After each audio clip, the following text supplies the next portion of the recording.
Kisah Nabi Ibrahim. Ketika sudah diangkat oleh Allah menjadi Rasul, Nabi Ibrahim dengan giat dan sabar mendakwahkan ajaran Allah. Bangsa Babilonia waktu itu menyembah dewa-dewa. Raja mereka, Raja Namrud, dipercaya sebagai keturunan dewa. Namrud adalah seorang yang cerdas dan kuat kepemimpinannya. Semua itu membuat dia takabur dan berlaku kejam. Dia menganggap dirinya sebagai Tuhan yang harus disembah. Mendengar dakwah Nabi Ibrahim, Raja Namrud mengundang beliau ke istana. Tentu tujuannya untuk menghentikan dan menghukum Nabi Ibrahim. Kemudian Raja Namrud dan Nabi Ibrahim berdebat tentang Tuhan yang patut disembah. Siapakah yang kau anggap Tuhanmu itu, Ibrahim? Apa kekuasaannya? Tuhanku adalah yang menghidupkan dan mematikan. Aku juga menghidupkan dan mematikan. Aku menjatuhkan hukuman pada orang-orang dan aku berkuasa untuk mengampuni dan membiarkan mereka hidup. Allah menerbitkan matahari dari timur. Kalau kau juga Tuhan, terbitkanlah matahari dari barat. Raja Namrud tercengang dan terdiam mendengar jawaban Nabi Ibrahim. Dia kebingungan bagaimana menjawab tantangan Nabi Ibrahim. Demikianlah Nabi Ibrahim berdakwah dengan membuka akal pikiran manusia tentang Tuhan seluruh alam. Ada suatu peristiwa ajaib yang menunjukkan maha kuasanya Allah. Setelah Nabi Ibrahim diangkat menjadi Rasul, yaitu ketika beliau bermunajat kepada Allah.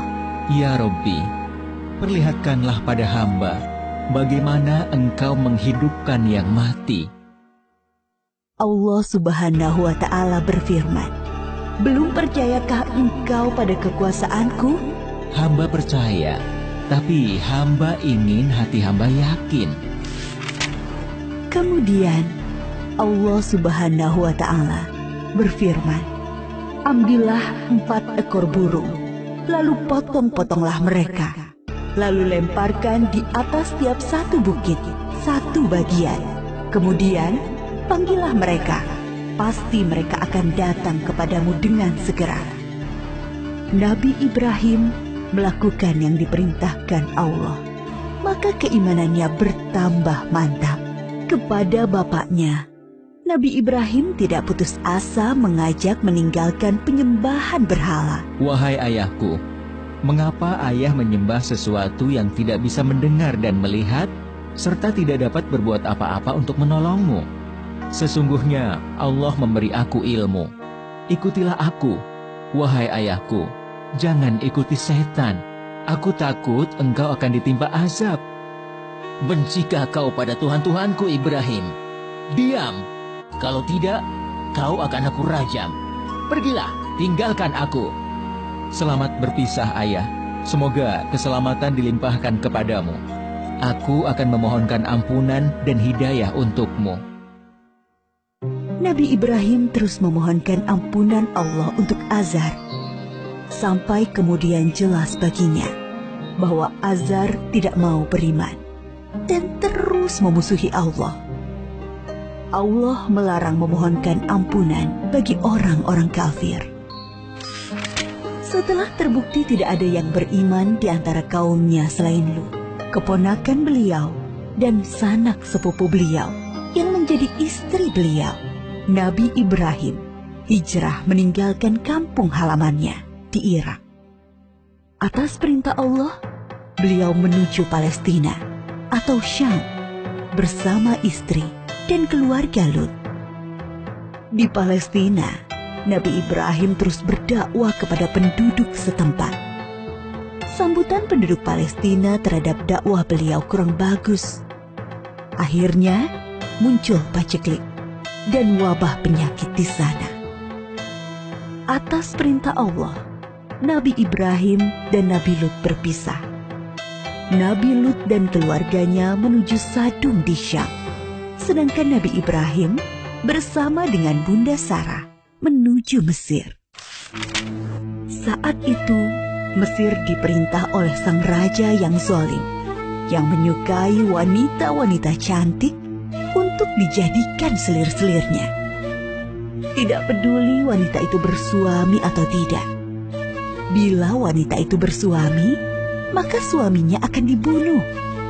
Raja Mesir bermaksud buruk pada Bunda Sarah yang cantik. Maka Nabi Ibrahim berbohong bahwa beliau adalah saudara Sarah, supaya tidak dibunuh oleh raja. Allah menghalangi niat jahat sang raja. Raja mengembalikan Bunda Sarah kepada Nabi Ibrahim dan memberi hadiah seorang pelayan untuk Bunda Sarah. Pelayan istana itu seorang kulit hitam yang santun dan bernama Hajar. Nabi Ibrahim tinggal beberapa lama di Mesir. Dimanapun, Nabi Ibrahim selalu mendakwahkan pengabdian kepada Allah Subhanahu wa Ta'ala.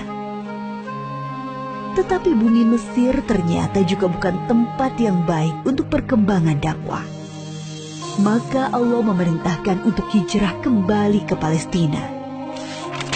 Sekian puluh tahun berkeluarga, Nabi Ibrahim belum dikaruniai anak, meskipun tak henti-henti beliau berdoa, memohon keturunan. Menyadari dirinya ternyata mandul dan semakin tua, Bunda Sarah meminta Nabi Ibrahim untuk menikahi Hajar, pelayan mereka yang solehah dan setia. Dari perkawinan Nabi Ibrahim dan Bunda Hajar, lahirlah Ismail. Kebahagiaan Nabi Ibrahim dan Ibunda Hajar ternyata membuat tidak nyaman pikiran Bunda Sarah. Teringat akan dirinya yang mandul, membuat pilu hati beliau. Nabi Ibrahim menyadari dan memahami situasi ini.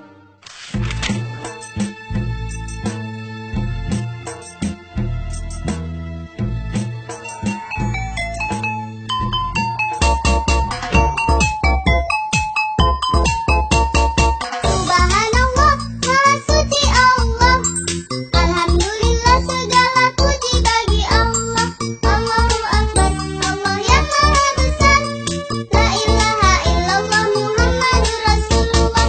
La ilaha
bawah ini ya. Like dan share juga di media sosial teman-teman. Dan satu lagi, isi komentar, usulan, atau saran juga ya. Terima kasih.